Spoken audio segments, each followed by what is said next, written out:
ఇక కడప జిల్లా బద్వేలులో నకిలీ పట్టాల తయారీదారుల ముఠాను పోలీసులు అరెస్ట్ చేశారు. బద్వేలు నియోజకవర్గ పరిధిలో గత కొంతకాలంగా నకిలీ పట్టాల తయారీ ముఠాలు రెచ్చిపోతున్నాయి. దీనిపై దృష్టి పెట్టిన పోలీసులు కొంతమందిని అదుపులోకి తీసుకుని విచారణ చేపట్టారు. వీరిలో రెవెన్యూ సిబ్బందితో పాటు 13 మందిపై కేసు నమోదు చేశారు. 10 మందిని అరెస్ట్ చేసి రిమాండ్కు తరలించారు. నకిలీ పట్టాలు, నకిలీ సీళ్లు, రబ్బరు స్టాంపులను తయారు చేసే మిషన్లను, అలాగే ఇంక్ ప్యాడ్లు, ప్రింటర్లు, దాదాపు 8 మండలాలకు సంబంధించిన భూమి యొక్క పాస్బుక్లు, ఇళ్ల స్థలాలకు సంబంధించిన నకిలీ పట్టాలను నిందితులు ఉపయోగించిన సామగ్రిని సీజ్ చేసిన పోలీసులు స్వాధీనం చేసుకున్నారు. ఇలా ఎవరైనా ఒకే స్థలానికి సంబంధించి 2 పట్టాలు కలిగి ఉన్నట్టయితే తమను సంప్రదిస్తే సత్వర న్యాయం చేస్తామన్నారు పోలీసులు. మిగిలిన వారిని కూడా అతి త్వరలో అరెస్ట్ చేస్తామని మైదుకూరు డీఎస్పీ రాజేంద్ర ప్రసాద్ తెలిపారు.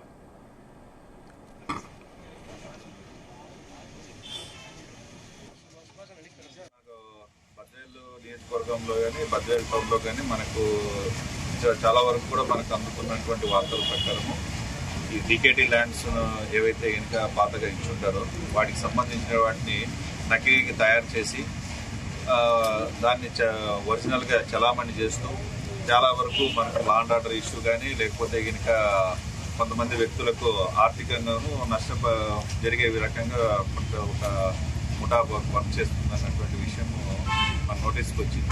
అందులో భాగంగానే ఈ రమణమ్మ అనే ఒక ఆమెకు తన స్థలాన్ని వేరే వాళ్ళు నకిలీ చేసి అమ్మినారు అన్నటువంటి విషయము తహసీల్దార్ రూరల్ టౌన్ వారికి ఇస్తే కనుక వాళ్ళు వెరిఫై చేసి దీనికి సంబంధించినటువంటిది ఏదైతే ఉన్నదో ఇది వాళ్ళకి ఇచ్చినటువంటిది నకిలీ